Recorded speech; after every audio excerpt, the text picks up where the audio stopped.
Cinta terhadap tanah air sebagian daripada iman.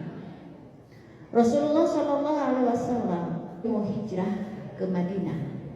Beliau keluar dari tempat kelahirannya, yaitu kota Makkah Al-Mukarramah. Beliau berjalan berdua bersama Sayyidina Abu Bakar As-Siddiq. Ketika detik-detik kota Makkah hampir tidak terlihat, Nabi melihat ke belakang sambil berkata, "Ya Makkah, wallahi inni uhibbu." Hei kota Makkah, demi Allah sesungguhnya aku mencintai. Bu, Rasul itu sama tanah kelahiran cinta. Beliau bilang, seandainya walaula anna ahlaka akhrajun, seandainya ahli atau warga Mekah tidak mengeluarkanku dari Mekah, maka aku tidak akan pernah keluar. Saking cintanya Nabi terhadap kota Mekah. Nabi ajarkan untuk kita bahwasanya Indonesia tanah airku, kita harus mencintainya. Lantas bagaimana cara mencintainya? Itu yang jadi masalah. Zaman sekarang Ibu, ketika kemerdekaan datang, warganya berlomba-lomba untuk merayakan kemerdekaan. Tapi sebagai seorang muslimah yang baik, apa yang harus kita lakukan? Yang pertama, kita harus sadar bahwasanya kemerdekaan ini adalah suatu anugerah yang besar. Kita harus mengerti bahwa kemerdekaan Indonesia sebuah nikmat yang luar biasa, sehingga kita wajib mensyukuri. Hari ini, kita lihat perjuangan warga Palestina. Begitu berat memperjuangkan agamanya, begitu berat memperjuangkan tanah airnya, diserang oleh Israel. Ya Allah, bukan hanya tangisan anak-anak, ibu-ibu, keringat, pikiran, nyawa, tanah air. Mereka berjuang ingin merdeka. Kita sekarang sudah enak. Jadi ketika kita hadir ke kajian itu, jangan anggap biasa aja. Ini nikmat yang luar biasa yang patut kita syukuri. Alhamdulillah saya merdeka, bisa ngaji kapanpun aku inginkan. Maka yang pertama, karena kemerdekaan adalah sebuah nikmat yang luar biasa, yang pertama kita harus jaga supaya kemerdekaan ini jangan hanya sementara. Kita sebagai warga harus menjaga kemerdekaan sepanjang masa. Jangan sampai warga Indonesia dijajah kembali. Bu, kita dijajah dengan senjata, detik ini enggak, tapi sudah ada apa-apa. Bukan hanya penjajahan dengan mengangkat senjata, ada beberapa bentuk-bentuk penjajahan yang dilakukan di Indonesia itu bisa lewat ekonomi. Ini kalau Indonesia sudah dijajah ekonominya, ada sebagian pihak yang melarang jual beli kecuali pada mereka. Kita beli harus pada mereka, kita jual harus kepada mereka. Harganya gimana? Mereka. Ini udah mulai kita rasakan, Bu. Udah ada mulai. Kita jangan mau diem aja. Ya Allah, Bu, sekarang tuh pertanian di Indonesia tuh udah gak baik-baik aja. Tanahnya udah mahal, perawatannya susah, bahan-bahannya juga sulit. Zaman sekarang, Bu, kita kalau mau nanam padi, yang kerja di sawahnya udah jarang loh. Pemuda-pemuda zaman sekarang ada yang mau ke sawah? Enggak. Mereka memilih setelan jas atau kemeja yang rapi, tanur. Ada enggak? Susah. Maka ketika Indonesia mau menghasilkan hasil bumi sendiri itu udah, maka ketika ketika dipersulit kita untuk menanam padi atau hasil bumi, datang dari sana impor, sengaja harganya lebih murah. Kita mau beli dari tetangga kok mahal, kan sekarang pupuknya mahal, yang kerjanya juga jarang. Seandainya Indonesia lebih peduli tentang kesejahteraan masyarakat daripada impor beli dari luar negeri, mereka melatih para warganya gimana supaya mudah. Jadi dia jualnya di sini gampang. Sekarang susah Bu. Ini udah mulai penjajahan dari ekonomi. Apalagi tanah Indonesia jangan sampai dijajah oleh orang asing. Bu, dulu kita kalau punya tanah dibeli sama tetangga aman, kita bisa lewat, kita bisa numpang. Tapi lihat sekarang, banyak tanah tetangga kita dibeli sama resort, villa. Ibu kalau udah dibeli sama mereka, kita bisa lewat nggak? Pakai apa namanya?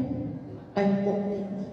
Dan kemerdekaan yang kita miliki bukan hanya sampai dengan kita, tapi milik bisa dirasakan oleh anak cucu kita. Kita harus tetap memperjuangkan kemerdekaan ini, jangan sampai pudar. Insya Allah. Yang kedua, kita harus isi dengan takwa. Kenapa?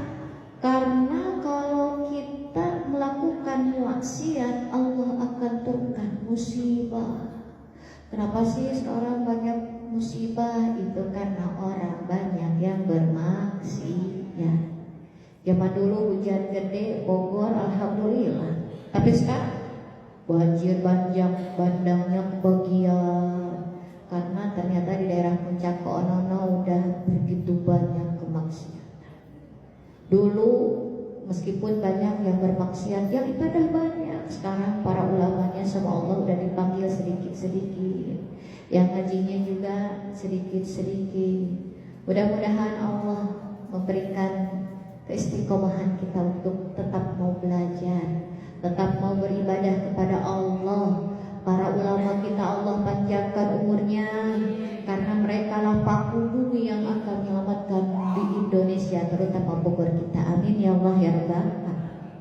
Yang ketiga, lanjutkan perjuangan para pahlawan. Bu, sebelum merdeka Indonesia belum ada. Yang ada para kerajaan. Jadi bisa merdeka sampai hari ini adalah perjuangan daripada pahlawan. Pahlawan mengorbankan tenaganya, pikirannya, darahnya, bahkan nyawanya demi memperjuangkan tanah airnya, demi memperjuangkan agamanya. Kita sekarang sudah merdeka. Pas tanggal 17 perayaan di mana-mana. Umi suka miris ya.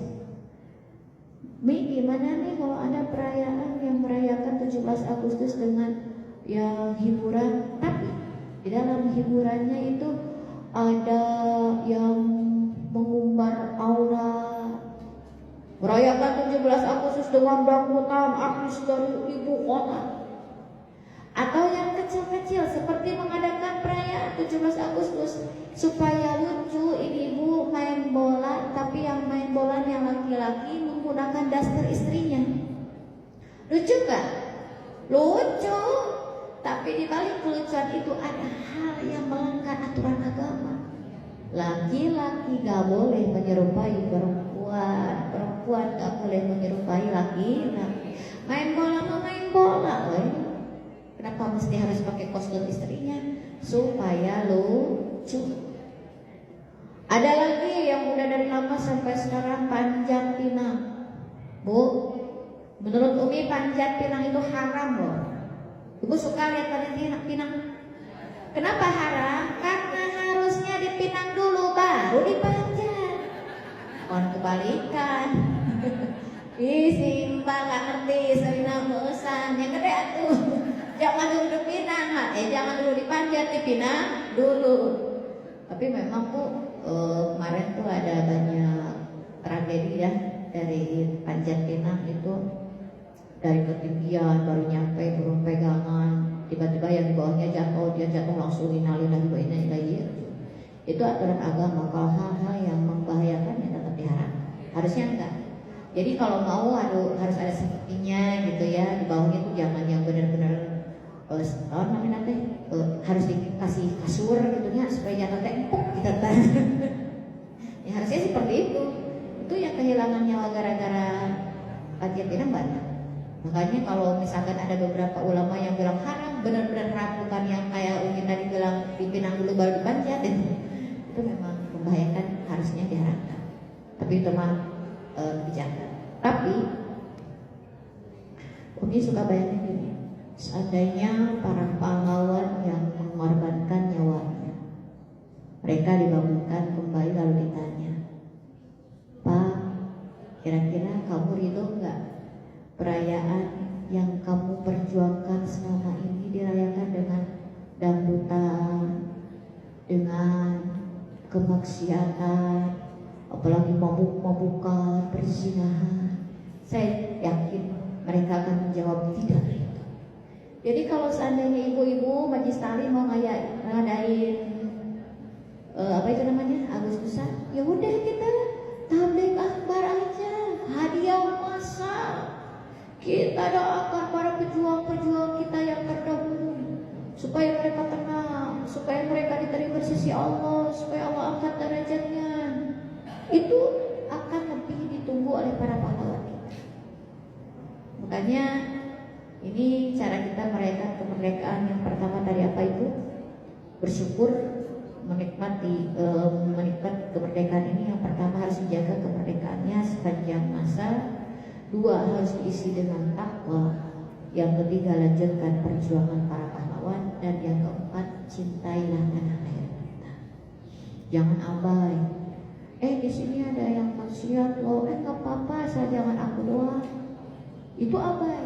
Kalau kamu mencintai tanah air, desamu, kotamu, kampungmu, kamu jangan kotori kampung gue, gitu. Udah nama usir. Karena ketika ada yang melakukan kemaksiatan di satu tempat, itu yang nanti diadab bukan dia aja. Semua yang ada di kampung itu karena mengabaikan dia akan dihukum oleh Allah Subhanahu wa Ta'ala. Maka banyak sekali yang kita syukuri. Dengan kita tinggal di Indonesia, kita makin mencintai Indonesia. Kenapa? Di Indonesia sangat mudah untuk ibadah. Kita mau ngaji gampang apa susah? Gampang. Kemanapun kita pengen gampang, gak ada yang dipersulit. Kalau ada kajian tabligh akbar itu mudah. Di luar negeri itu gak seperti itu.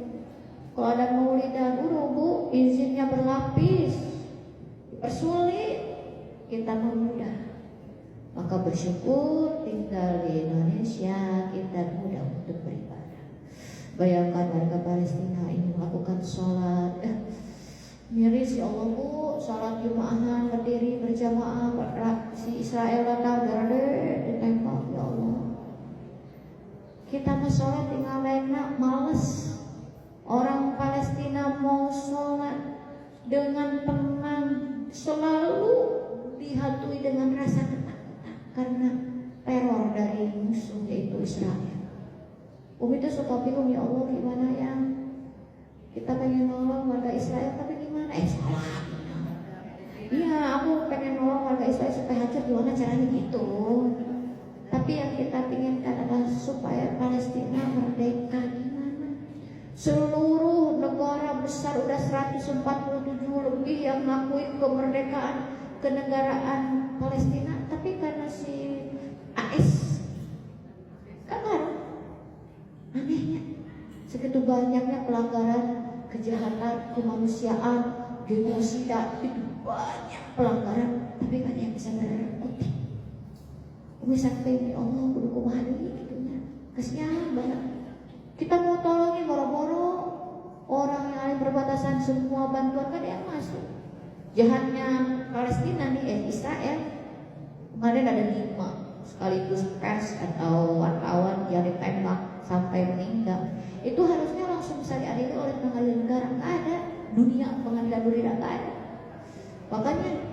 sudah berlapis kejahatan-kejahatan yang dilakukan oleh Israel. Jangan, tidak usah kamu menjadi seorang muslim untuk berilik pada Palestina, karena ini bukan hanya tentang agama tapi tentang kemanusiaan. Kalau ada jelema, ada manusia yang tidak miris, tidak prihatin, tidak empati terhadap Palestina, itu manusia sudah gak punya sisi kemanusiaan, sudah binatang. Masih ada yang membela Israel. Ya Allah, ya Allah, kita hanya bisa berdoa. Semoga Allah memberikan kekuatan dan kesabaran terhadap saudara kita yang di Palestina. Semoga Allah segera memberikan kemerdekaan untuk warga Palestina. Semoga Allah menguatkan bagaimanapun caranya. Allah beri pertolongan. Tapi ketika Allah berkehendak, tuh gak usah pasukan gede, tiba-tiba ada angin sama api dikit, Israel bisa hancur. Kalau Allah memang berkehendak, tapi memang Allah sengaja membuat Palestina seperti itu, memberikan pelajaran pada kita. Lihat Palestina juga memperjuangkan agama seperti itu. Palestina memperjuangkan tanah itu seperti itu. Lu yang udah merdeka, bersyukurlah, ibadah yang benar.